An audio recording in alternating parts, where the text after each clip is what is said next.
Hello guys, I have come back once again with my channel Spoken Boost. আমি শামীম তোমাদের জন্য আরো একটা ভিডিও নিয়ে চলে এসেছি আর আজকের ভিডিওতে আবারও সেন্টেন্স স্ট্রাকচার। তো আজকে যে স্ট্রাকচারটা হবে সেটা হচ্ছে সিম্পল পাস্ট টেন্স এবং পাস্ট কন্টিনিউয়াস টেন্স। আজকের এই ভিডিওটা খুবই ইম্পর্টেন্ট হতে চলেছে। তো চলো আজকের ভিডিওটা দেখা যাক এবং শেখা যাক যে কিভাবে আমরা সিম্পল পাস্ট টেন্স এবং পাস্ট কন্টিনিউয়াস টেন্সে স্ট্রাকচারটা সেন্টেন্স অনুসারে অর্থাৎ অ্যাসার্টিভ, নেগেটিভ এবং ইন্টারোগেটিভ সেন্টেন্সে স্ট্রাকচারটা করতে পারি এবং সেটা ভালো করে শিখে নিতে হবে আজকের ভিডিওর মাধ্যমে। তো আজকের ভিডিও শুরু করার আগে অবশ্যই চ্যানেলে যারা নতুন রয়েছে তারা চ্যানেলটিকে সাবস্ক্রাইব করে নাও, পাশে থাকা বেল আইকনটি প্রেস করো নেক্সট নোটিফিকেশন পাওয়ার জন্য। ওকে, তো প্রথমেই রয়েছে simple past tense. Simple past টেন্সের যে প্রথম যে স্ট্রাকচারটা আমরা শিখতে চলি সেটা হলো অ্যাসার্টিভ সেন্টেন্স।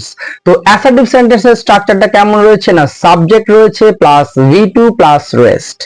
এখানে অ্যাসার্টিভ সেন্টেন্সের স্ট্রাকচারে প্রথমে যে এক্সাম্পলটা আমি দেব সেটা ডু ভার্ব দিয়ে এক্সাম্পলটা করাবো। ডু এর পাস্ট ফর্ম হচ্ছে ডিড। এই যে V2 রয়েছে অর্থাৎ ডু ভার্বের যে পাস্ট ফর্ম হবে সেটা ডিড হবে।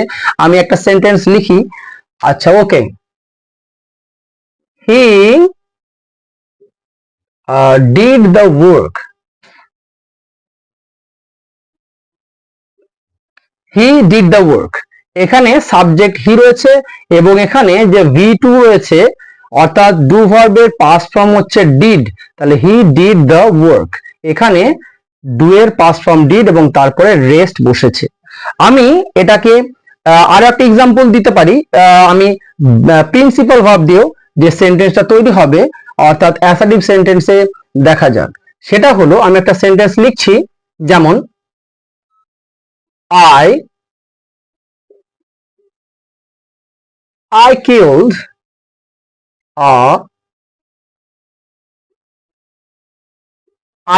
a snake. I killed a snake.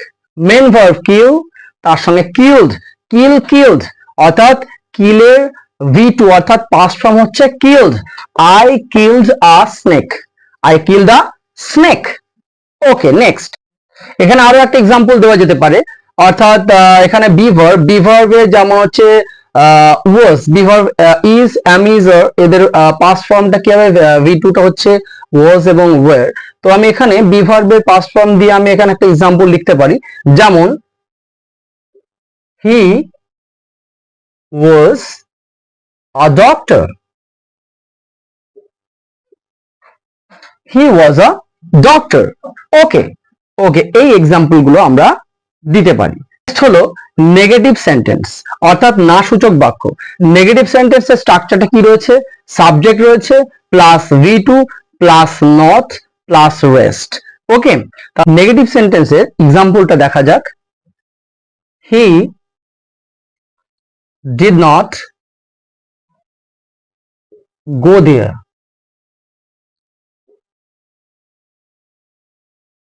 He did not go there. এখানে যে ডু ভার্বের পাস্ট ফর্ম রয়েছে অর্থাৎ ডিড রয়েছে, এই ডিডটা রয়েছে এখানে, যেহেতু এখানে ভার্বের প্রথমেই যেহেতু পাস্ট ফর্ম দেওয়া হয়ে গেছে তার পরবর্তী যে ভার্বটা বসবে সেটা কিন্তু অবশ্যই কিন্তু প্রেজেন্ট ফর্ম হবে। অর্থাৎ এখানে যে গো রয়েছে, গো মেন ভার্ব, এটা কিন্তু অবশ্যই কি হবে, অবশ্যই কিন্তু প্রেজেন্ট ফর্ম হবে। এখানে কিন্তু পাস্ট ফর্ম হবে না, অর্থাৎ হি ডিড নট ওয়েন্ট কিন্তু হবে না, এখানে কিন্তু গোই থাকবে। He did not go there, he did not go there. Next be ভার্বের পাস্ট ফর্ম দিয়ে অর্থাৎ ওয়াজ অথবা ওয়্যার দিয়ে একটা এক্সাম্পল লেখা যাক। আমি লিখছি, she was not a nurse. She was not a nurse. She was not a nurse. এখানে বি ভার্বের পাস্ট ফর্ম অর্থাৎ was বসেছে। ওকে, নেক্সট হচ্ছে ইন্টারোগেটিভ সেন্টেন্স অর্থাৎ প্রশ্নবোধক বাক্য।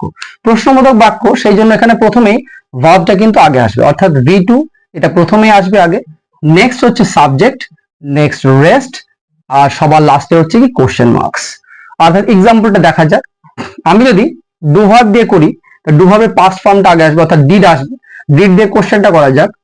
Did did he go there? Question marks. Did he go there, এখানে do verb এর পাস্ট ফর্ম ডিড বসেছে, তারপরে সাবজেক্ট হি, তারপরে কি, তারপরে প্রেজেন্ট ফর্ম বসেছে অর্থাৎ মেন ভার্বের প্রেজেন্ট ফর্ম অর্থাৎ গো বসেছে, তারপরে রেস্ট। নেক্সট হলো আরো একটা এক্সাম্পল লেখা যাক। ওয়াজ বি ভার্বের পাস্ট ফর্ম দিয়ে একটা এক্সাম্পল লেখা যাক। ওয়াজ হি আ student?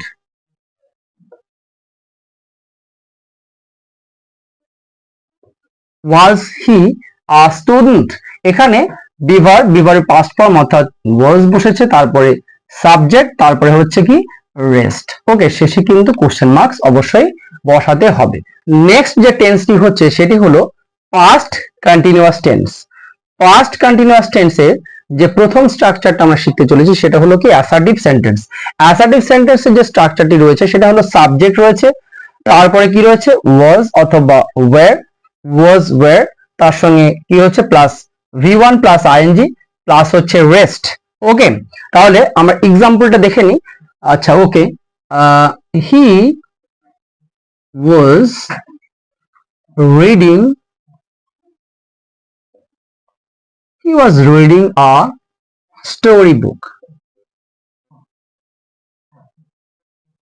He was reading a story book. এখানে সাবজেক্ট এসে হি রয়েছে সিঙ্গুলার, ওই জন্য ভার্বটা কি রয়েছে সিঙ্গুলার রয়েছে ওয়াজ, হি ওয়াজ। রিড মেন ভার্ব, তার সঙ্গে আইএনজি, রিডিং, তারপরে কি রয়েছে রেস্ট। ওকে, আ স্টোরি বুক, রেস্ট। তো এই এক্সাম্পলটা হচ্ছে অ্যাসার্টিভ সেন্টেন্সের স্ট্রাকচার অনুসারে একটা এক্সাম্পল দেওয়া হলো। নেক্সট আরো একটা এক্সাম্পল দেখা যাক।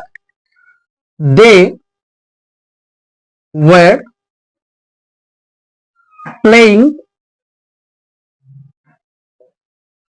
Cricket.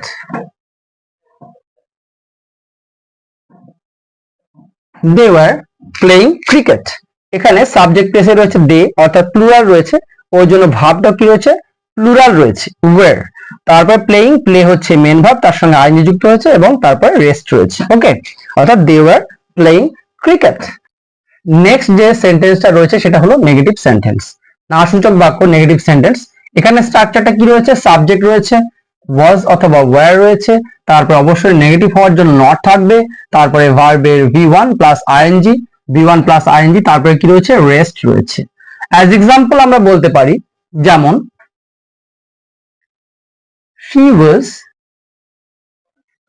was not reading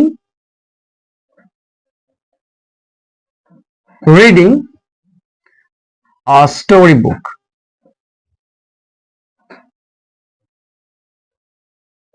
She was not reading a storybook. Subject was not, negative হওয়ার জন্য নট হয়েছে। এখানে রিড মেন ভার্ব, তার সঙ্গে আইএনজি, রিডিং, তারপরে হচ্ছে রেস্ট। ওকে, আর একটা এক্সাম্পল ওয়্যার দিয়ে লেখা যাক। যেমন they were not playing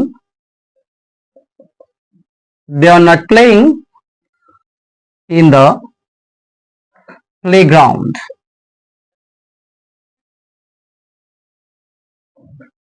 They were not playing in the playground. Okay, next হলো ইন্টারোগেটিভ সেন্টেন্স। ইন্টারোগেটিভ সেন্টেন্স এর স্ট্রাকচারটা কি রয়েছে, ওই যে ভার্বটা আগে আসবে, ওই যে রয়েছে কি না ওয়াজ এবং ওয়্যার, ভার্ব প্রথমে রয়েছে, তারপরে সাবজেক্ট রয়েছে, তারপরে V1 প্লাস আইএনজি প্লাস হচ্ছে রেস্ট এবং সবার শেষে কোশ্চেন মার্কস। অ্যাজ এক্সাম্পল আমরা বলতে পারি, যেমন ওয়াজ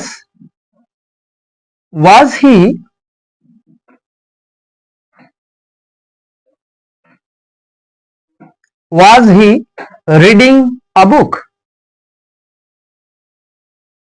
শেষে question marks. Was he reading a book. Okay, আরো একটা এক্সাম্পল লেখা যাক।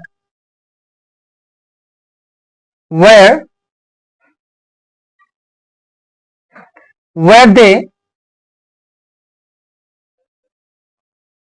War they eating rice, question marks. Okay, এখানে সাবজেক্ট প্লেসে কি ছিল, এখানে সাবজেক্টে হি রয়েছে, ওই জন্য হি সিঙ্গুলার থাকার কারণে ওয়াজটা কিন্তু সিঙ্গুলার, অর্থাৎ ওয়াজ হি, ভার্বটা আগে এসছে, তারপরে সাবজেক্ট রয়েছে, তারপরে কি মেন ভার্ব, তার সঙ্গে আইএনজি প্লাস রেস্ট, আর সবার শেষে কোশ্চেন মার্কস। ও একই ভাবে ওয়্যার রয়েছে, যেহেতু সাবজেক্ট প্লেসে কি রয়েছে, দে রয়েছে, প্লুরাল ফর্ম, ওই জন্য ভার্বটা কি হচ্ছে, প্লুরাল হয়েছে, তারপর ইট হচ্ছে মেন ভার্ব, তার সঙ্গে আইএনজি, ইটিং হয়েছে, তারপর সবার শেষে রেস্ট, এবং তারপরে কি রয়েছে, কোশ্চেন মার্কস। ওকে, তো আজকের ভিডিওতে আমরা সিম্পল পাস্ট টেন্স এবং পাস্ট কন্টিনিউয়াস টেন্সের স্ট্রাকচার শিখলাম সেন্টেন্স অনুসারে। তো আজকের ভিডিওটা ভালো লাগলে অবশ্যই লাইক করো, কমেন্টস করো আর শেয়ার করে দাও।